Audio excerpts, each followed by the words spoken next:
সবাই বলে শস্যের মধ্যে নাকি ভূত থাকে। আমি আজ শস্যে খেতে ভূত সন্ধানে এসেছি এবং শস্যের রঙের একটা পাঞ্জাবি পরে এসেছি যাতে ভূত আমার সাথে দেখা করে এবং ভূত আমাকে দেখা দেয়।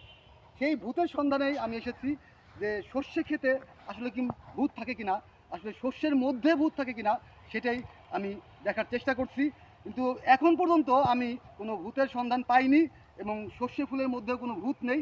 তবে শস্যের মধ্যে কিছু মৌমাছি দেখতে পাচ্ছি যেগুলো মধু সংগ্রহ করছে এবং এই মৌমাছিগুলো মধু সংগ্রহ করে তাদের নিজের বাসায় নিয়ে যাচ্ছে।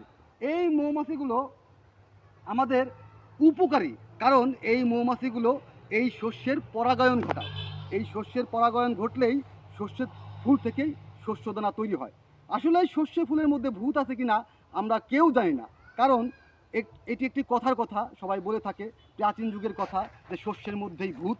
সেই শস্যের মধ্যে ভূত আসলে থাকা সম্ভব কিনা আমি জানি না, আপনারা জানেন